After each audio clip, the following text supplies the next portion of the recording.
The thing about him was we could talk about anything that related to basketball, but we can talk about anything that related to life. Community. Listen, the community that I'm from. Okay. And that in his community. Yes, and the rule is, I mean, of course, in life she's supposed to move on. It's everybody. Like it's a big chunk of the internet was saying the same shit.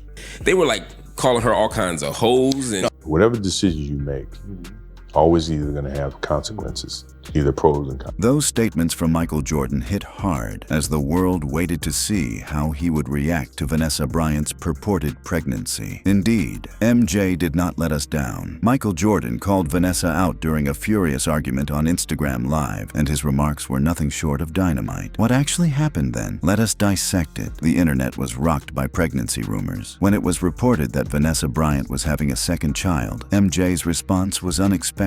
According to people close to the basketball star, Jordan was extremely worried about the Bryant family's legacy and what it meant for Kobe's memory in addition to the pregnancy itself. They cited what they said were minor adjustments to her look, loser outfit selections, and deliberate camera angles that appeared to be intended to hide a protruding tummy. When other reports said she was not only pregnant, but also possibly dating a 27-year-old basketball star, the rumors really took off. Then there was another rumor that she was not only pregnant, but potentially pregnant by a young basketball player. A young baller. That was the quote that was in the news. It said a young baller. As NBA fans attempted to put together the identity of this enigmatic young guy, the basketball link sent shockwaves across the league. Social media users started making connections, examining Vanessa's public appearances and social media interactions for hints about her purported new relationship. The internet has been crazy the last couple of days about this Vanessa Bryant story. I know y'all have heard it at this point. There was a rumor going on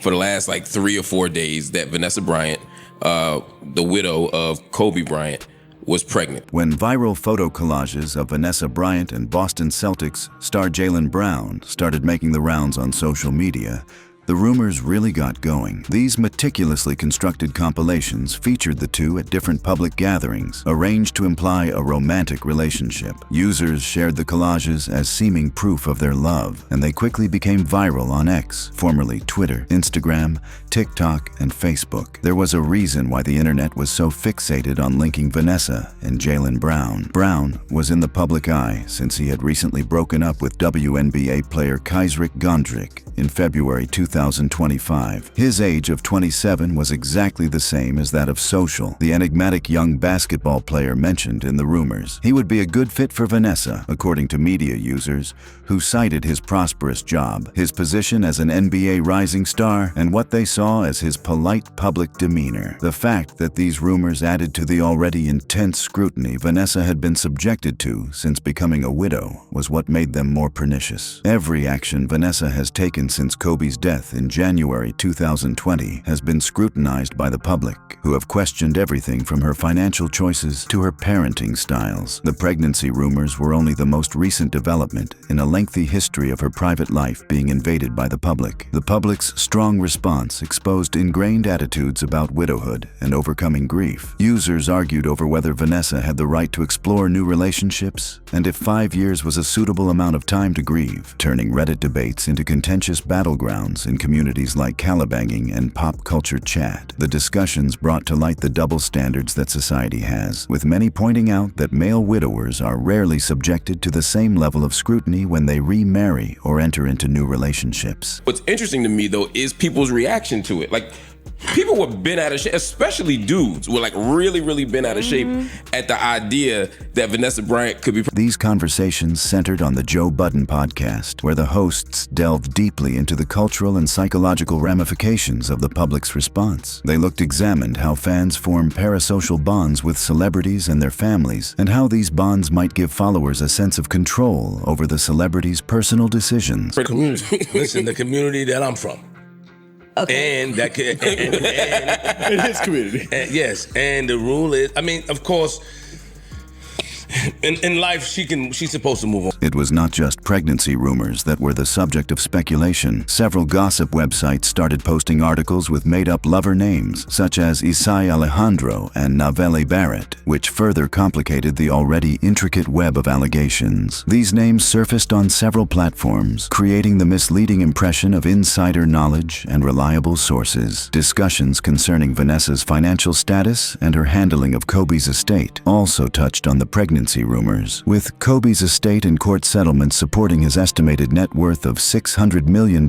Some social media users conjectured about the reasons for any prospective new partnership. But nigga, when it comes to morals and principles in our minds, nigga, in whatever mental world that I'm in, nigga, that's Kobe, nigga. But what's the moral? I don't want to see you. The conspiracy theories were further complicated by the financial element, as users discussed whether Vanessa's wealth or sincere connection would pique the curiosity of a young athlete. The cultural background of these rumors revealed a lot about how Americans view widowhood and loss in particular. In the past, Vanessa had previously come under fire for a number of alleged transgressions, including her handling of the Mamba Foundation and her choice to keep Kobe's Nike contract. Every choice was examined from the perspective of whether it appropriately paid tribute to Kobe's memory, establishing an unachievable standard by which anyone may judge any option to be improper. I don't want to see her move on. I don't want to see Laura London move on. I don't want to see y'all move on. Do that privately. The fact that the pregnancy rumors coincided with accurate information about Vanessa's life gave them more credibility. She recently celebrated UConn's NCAA title and went to a number of basketball games as part of her active support of women's sports. Users claim to be able to identify changes in her posture, wardrobe choices, and general appearance after these public appearances were carefully examined for pregnancy-related indicators. The reaction's gender relations were especially instructive. Many male observers expressed feelings of disappointment or betrayal at the mere possibility that Vanessa might be dating again, suggesting that they were particularly interested in monitoring her possible love choices. This response brought to light wider social norms around female grieving and loss, especially for well-known widows. Another noteworthy aspect of the rumors was their global reach. It was not just American social media that was speculating. Social media users and foreign news organizations contributed their own theories and opinions as it traveled throughout the world. This broad reach illustrated how social media has produced a global gossip network and how people are universally fascinated by celebrity relationships. It's everybody. Like, it's a big chunk of the internet was saying the same shit. They were like calling her all kinds of hoes. And it is impossible to overstate the psychological toll that these rumors have taken on Vanessa. The pregnancy rumors were yet another invasion of her privacy and dignity, after she had already suffered the tragedy of losing her husband and daughter in a helicopter crash, years of legal disputes, and public scrutiny. The degrading impacts of celebrity culture were evident in the fact that outsiders felt free to conjecture about her personal life and body. The difficulties that all famous widows, not just Vanessa, experience were also brought to light by the rumors. The question of whether and when Nipsey Hussle will move on romantically was often compared to that of her partner, Lauren London. Beyond any particular instance, these similarities showed a pattern of public ownership over grieving women. There's a lot of people that have problems with widows moving on for some reason. I've seen that in non-celebrity circles. Yeah, that's what I'm saying. It's just... My sister lost her husband, and people in the community were weird when she got... The rumors' chronology was likewise well planned, intensifying over a few weeks until peaking in early June 2025. Subtle clues gave up to thorough speculations regarding Vanessa's purported pregnancy timeline, probable due dates, and the duration of her relationship with the enigmatic basketball player. These rumors were greatly aided by social media algorithms. In order to create echo chambers where the rumors appeared to gain credibility via repetition, platforms like as TikTok and Instagram pushed similar material to users who had previously interacted with Kobe or Vanessa Bryant content. But rather than being supported by concrete facts, the whole complex story that social media users and gossip websites created was based on conjecture and wishful thinking. Fortunately, earlier in the week, Vanessa came out to clear up the rumor. She said, "I'm enjoying my summer, not pregnant." basically like I'm ignoring the rest of the room. She responded in a way that was both graceful and decisive, ending months of conjecture with her usual poise and demonstrating that the rumors were wholly baseless. However, why would Michael Jordan care so much about Vanessa Bryant rumors? The solution is found in a fraternity that began when Kobe, then 13 years old, confidently told the greatest of all time that he would one day surpass him. This brotherhood went well beyond basketball. The bond between Kobe Bryant and Michael Jordan. Beyond basketball, Jordan and Kobe Bryant had a camaraderie that was so strong that Jordan would later say that losing Kobe Bryant was like losing a piece of himself, a moment that would define both of their careers and lay the groundwork for decades of respect for one another marked the beginning of Michael Jordan and Kobe Bryant's relationship. It was the beginning of a partnership that would forge an unbreakable bond between two basketball giants. Jordan was immediately drawn to young Kobe's chutzpah and self-belief, which would define his entire career when he made such a bold proclamation to the world's best player. He used to call me, text me, 11:30, 2:30, 3 o'clock in the morning. Talking about post-up moves, footwork, and sometimes the triangle. Kobe's unrelenting quest for knowledge and Jordan's unexpected readiness to divulge the keys to his excellence to someone who obviously had the commitment to apply them correctly were what made their relationship so remarkable. In addition to admiring Jordan from a distance, Kobe meticulously studied every facet of his game, mimicking his fadeaways, technique, and even his body language, such as sticking out his tongue during plays, with an attention to detail that verged on scientific research. The young Bryant even acknowledged that he had listened to Jordan's interviews several times in order to imitate his speaking patterns and voice. This level of commitment and attention to detail originally irritated Jordan, but ultimately gained his respect. This meticulous research was not just a copy. Rather, it was a methodical dissection of greatness that exposed Kobe's, realizing that achieving perfection meant learning every facet of a master's methodology. Let's have brothers and sisters, little sisters who, for whatever reason, always tend to get in your stuff, your closet, your shoes, everything. It was a nuisance, if I can say that word. Jordan's initial irritation at Kobe's incessant calls and texts eventually gave way to true love and respect when he realized how sincere Kobe's desire to get better was. In what should have been a humiliating game for the young Lakers guard, Kobe scored just 5 points off the bench against Jordan's 30 points in the Bulls' victory on December 17, 1996. Their first on-court encounter, the guru himself gave Kobe a baseline dunk attempt, but rather than being disheartened, he took it as a teaching moment. After the game, he went straight to Jordan for guidance on his turnaround fadeaway technique. Although Jordan later acknowledged that it annoyed him at the time, he loved the boldness and bravery it stood for. He saw in Kobe the same fierce confidence and spirit of competition that had propelled his own career success. This audacity was neither rude nor naivete. Recognition from someone who knew what it meant to be truly outstanding was sought after. That nuisance turned into love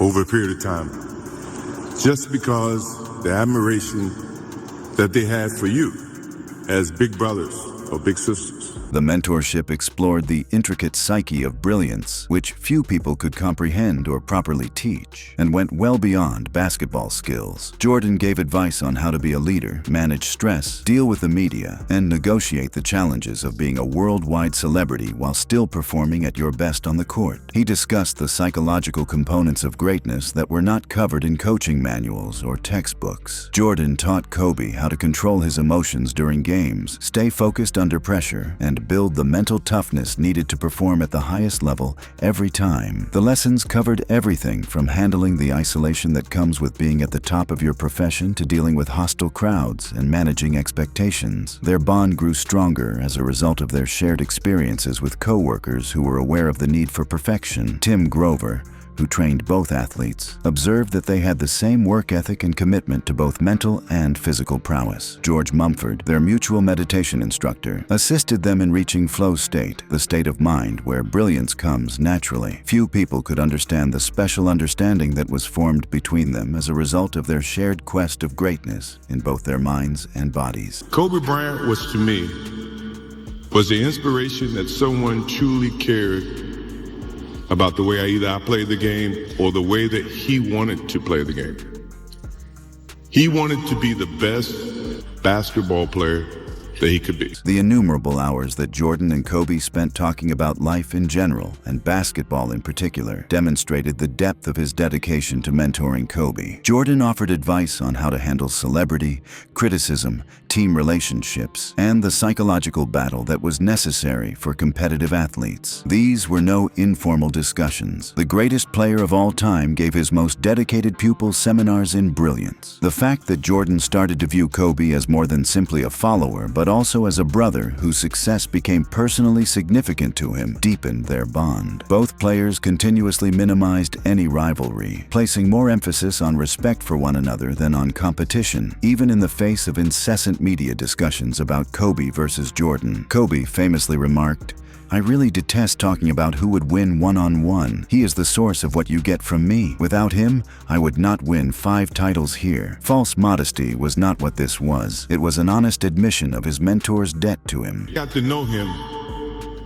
I wanted to be the best big brother that I could be.